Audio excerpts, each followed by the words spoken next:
사사기 13장 21절에서 25절의 말씀입니다. 우리 한 절씩 교독하시고 마지막 25절은 함께 읽겠습니다. 여호와의 사자가 마노아와 그의 아내에게 다시 나타나지 아니하니 마노아가 그제야 그가 여호와의 사자인 줄 알고 그의 아내에게 이르되 우리가 하나님을 보았으니 반드시 죽으리로다 하니 그의 아내가 그에게 이르되 여호와께서 우리를 죽이려 하셨더라면 우리 손에서 번제와 소제를 받지 아니하셨을 것이요 이 모든 일을 보이지 아니하셨을 것이며 이제 이런 말씀도 우리에게 이르지 아니하셨으리라 하였더라. 그 여인이 아들을 낳음에 그의 이름을 삼손이라 하니라. 그 아이가 자라매 여호와께서 그에게 복을 주시더라. 함께 읽습니다. 소라와 에스타올 사이의 마이네단에서 여호와의 영이 그를 움직이기 시작하셨더라. 아멘. 우리가 어제까지의 말씀에서 11장, 12장을 지나오면서 사사 입다의 이야기를 했어요. 입다의 인생을 한번 잘 보시면 정말 파란만장한 인생을 삽니다. 전쟁에서 승리하지만 그의 딸을 하나님 앞에 번제로 드렸던 것이 바로 입다의 삶이었어요. 그 딸이 번제로 드려진다는 것은 딸의 각을 뜨고 피를 다 흘려서 하나님 앞에 온전히 그 딸을 태워드리는 것인데 그때 이 심정이 어땠을까 한번 헤아려 보시기 바랍니다. 그 입다가 에브라임 지파의 오만함을 심판하는 도구로 또한 사용받습니다. 입다가 전쟁이 일어날 때마다 사사건건 공로를 가로차려 했던 에브라임 지파 그 오만함을 심판한 것이에요. 그렇게 입다의 시대가 끝나고 사사기 12장은 3명의 사사를 더 말합니다. 사사 입산과 엘론과 그리고 압돈이라는 사사를 소개하고 있어요. 그런데 이 12장 말미에 나오는 이 세 사람의 사사를 보면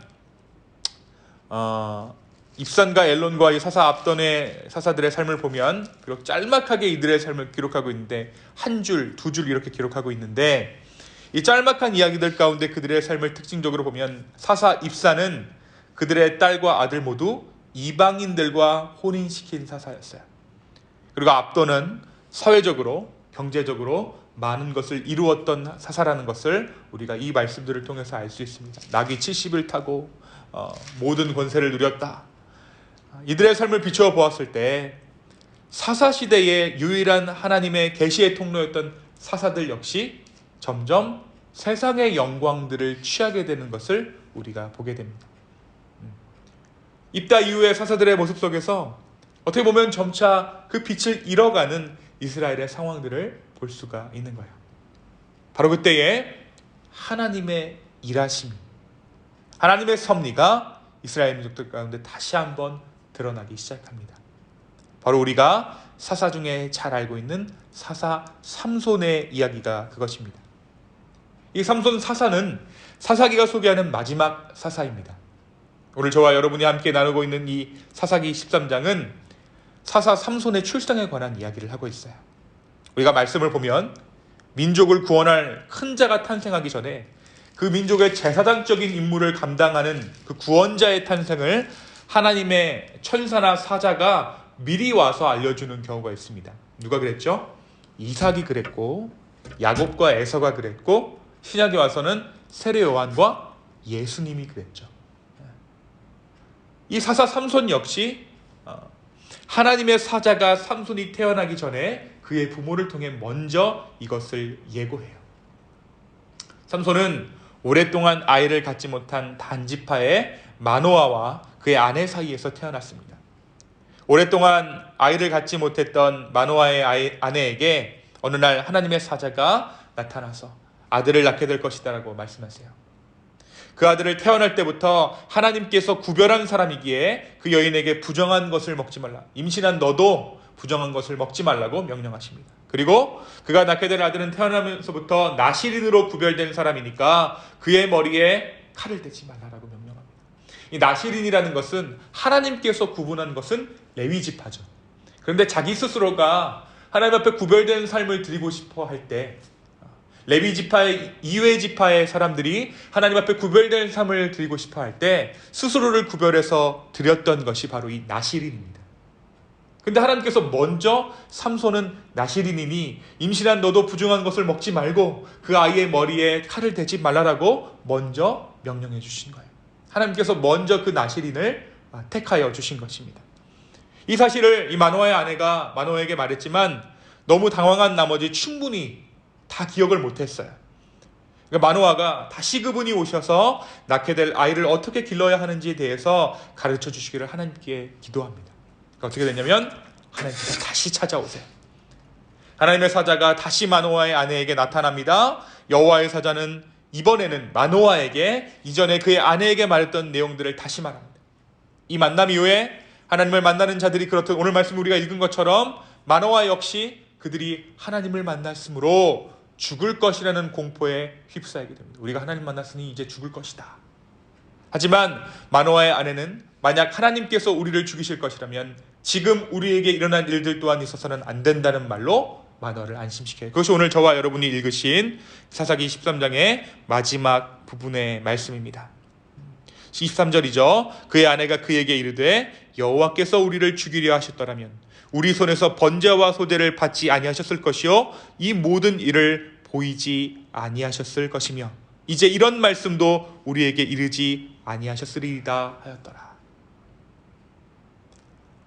그 말로 이제 마노아의 아내가 마노아를 안심시키고 삼손이 이 땅 가운데 태어났다라는 것을 선언하는 것이 사사기 13장의 내용입니다. 사랑하는 여러분, 오늘 말씀은 우리에게 무엇을 말해주고 있을까요? 먼저 우리가 하나님을 만나고 나서 하나님의 일들 가운데 하나님의 것들을 기다리는 가운데 우리의 마음에 먼저 임하는 것은 두려움이에요. 두려움. 인간의 감정은 하나님을 맞닥뜨렸을 때 엄청난 하나님을 맞닥뜨리면 따뜻함을 느낀다? 아니에요. 사랑을 느낀다? 아니에요. 우리의 센서는 고장났기 때문에 하나님이 임해버리면 우리의 마음 가운데 먼저 임하는 것은 두려움이에요. 그런데 오늘 말씀에서도 보는 것처럼 그 두려움이 점차 변하여서 무엇으로 변합니까? 믿음으로 바뀌게 되는 거예요. 우리의 마음 가운데 두려움이 임했다라면 세상 사람들은 그 두려움을 어려움의 징조, 근심의 징조로 바라보겠지만 우리는 그 두려움을 통하여서 하나님의 임재를 기대할 수 있는 것입니다. 우리 마음 가운데 이러한 저러한 마음들이 있죠. 이것이 될까? 안 될까? 하나님의 때는 언제일까? 우리 마음 가운데 그러한 두려움들이 있다면 그것은 하나님의 계획이라는 것을 다시 한번 확인시켜 주시기 위한 하나님의 뜻임을 우리가 이 시간 우리의 마음 가운데 새기기를 소망합니다. 또한 하나님은 먼저 구원을 미리 말해주시는 하나님이세요. 그리고 그것은 늘 즉시로 이루어지는 것이 아니라 일정한 시간이 지난 후에야 진정한 그 뜻이 드러나는 것임을 우리는 오늘 말씀을 통해 보게 됩니다. 흔히 이제 아이가 들어서기 전에 천사나 하나님의 사자가 아이가 태어날 것을 말해주는 것을 수태고지라고 합니다. 이 수태고지는 아직 들어서지 않은 생명에 대한 예언이에요. 그런데 이 천사가 그러한 말을 해주고 난 후에 진짜 이 인물이 그러한 삶을 살고 민족을 지도해 나가기까지 시간이 필요해요. 이 아이가 낳고 그 아이가 성장해서 하나님의 약속이 이루어지는 것을 때로는 그 부모가 보지 못할 때도 있어요. 먼저는 적어도 그 아이를 출생하기까지 10달의 시간이 필요하고 그 아이가 태어나 그 아이가 하나님의 일을 해나가는 데까지 자랄 때까지 수십 년의 기간을 그 아이를 믿음으로 길러야 되는 거예요. 하지만 하나님의 관점에서 하나님의 시선에서는 그 일은 이미 태어날 것을 예고하는 수태를 고지할 때부터 이미 이루어진 일이라는 사실입니다. 우리들은 그 일을 단지 믿음으로 확인할 뿐이에요. 그런데 이 단지 확인하는 인간의 영역 안에서 우리는 그 약속이 이루어질 때까지 많은 일들을 겪어야 합니다. 오늘 말씀은 삼손이 태어나서부터 자랄 때까지 그의 부모로서 지켜야 할 일과 삼손이 나시인으로서 갖춰야 할 것들을 말해주고 있습니다. 이것은 준비의 기간입니다.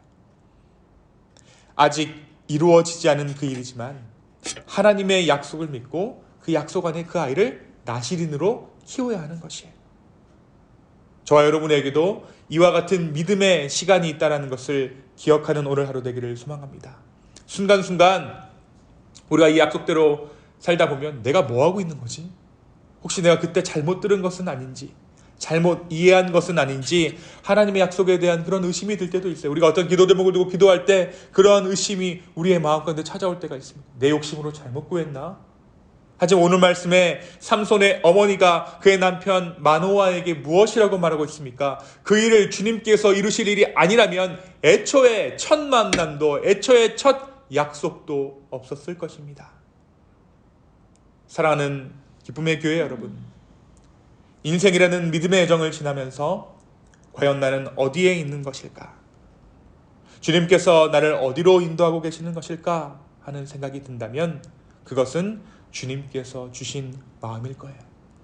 우리가 한번 1년 전의 나의 모습, 한 2년 전의 나의 모습 한번 생각해 보십시오. 오늘 지금 내가 있는 이 자리가 과연 상상이나 할 수 있는 자리입니까? 그것은 하나님께서 나를 인도하고 계시다는 증거예요. 모든 일을 시작하시는 분이 주님이시고 모든 일을 완성하시는 분도 우리 주님이십니다. 그리고 주님을 믿는 자에게 포기하고 헌신한 그 모든 것들이 허송세월이 아니라 내가 이상한 짓, 뻘짓한 게 아니라 결국 그러한 것들이 설령 때로는 바리새인적이고 율법적이라고 스스로 생각할지는 몰라도 그 모든 것이 나를 보호하고 있었음을 우리는 깨닫게 된다는 것이에요. 아, 내가 그때 참 종교인처럼 믿었다. 바리새인처럼 믿었다. 근데 그걸 거쳐야 우리가 진짜 은혜로 믿는 것을 알잖아요. 그리고 내가 율법적으로 설사했던 그 모든 것들이 누구를 보호하는가? 나를 보호하고 있었던 거예요. 내가 헌금 생활하고 내가 말씀 보고 내가 예배 시간 지켜나가고 그런 것들이 다른 유익이 있는 것이 아니라 결국 그 시간들이 나를 지켰다는 것을 우리가 깨닫게 된다는 것입니다. 오늘 삼손의 어머니가 다시 한번 하나님의 사자를 찾으며 하나님의 뜻을 다시 한번 구해요. 이 마노아가 나타났을 때 우리 아내가 잘 못 들었으니까 다시 한번 좀 나타나서 하나님 이 삼손을 어떻게 길러야 하는지 우리에게 좀 말씀해 주십시오라고 이 아내가 구했을 때 다시 하나님의 사자가 찾아오는 것을 우리가 말씀 가운데 봅니다. 하나님은 우리가 구했을 때 다시 약속을 확인시켜 주시는 하나님이세요. 다시 찾아오시는 하나님이심을 기억하십시오. 오늘 우리의 마음을 주께 올려드릴 때 모든 것이 허망하다고 생각될 때 인생이 무상하다고 생각될 때에 주님은 우리 가운데 오셔서 주님의 약속을 다시 한번 확인시켜 주실 것입니다. 오늘 이 아침에 이 주님 만나시기를 간구하십시오. 주님께서 반드시 우리의 삶 가운데 찾아와 주실 것입니다. 이 시간 함께 주 앞에 기도하겠습니다. 주님, 주님께서 하셔야 합니다. 주님을 만나는 것은 그 어떤 자도 대신해 줄 수 없는 것입니다. 주님, 각 사람의 심령 가운데 주님께서 임하여 주십시오. 주님의 약속을 새롭게 하여 주시옵소서. 아버지, 오늘 이 아침에 우리가 주의 이름을 부르며 주 앞에 간구할 때에 성령 하나님, 우리를 다시 한번 만나 주십시오. 그리고 우리에게 주어진 그 약속을 다시 한번 새롭게 하여 주십시오. 우리가 어떤 영혼의 구원을 위하여서 끊임없이 기도하고 있었다라면 주님, 그 약속이 여전히 진행 중이라는 사실을 우리의 기도로 하여금 깨닫게 하여 주시고 우리의 인생에 어떠한 목적을 두고 목표를 두고 기도하고 있었다라면 그것이 하나님의 계획인가를 다시 한번 확인할 수 있는 이 아침 될 수 있도록 주여 우리의 기도를 사용하여 주시옵소서. 우리 기도 가운데 말씀하여 주시옵소서. 감사합니다. 이 모든 말씀 살아계신 예수 그리스도의 이름으로 기도하였습니다. 아멘.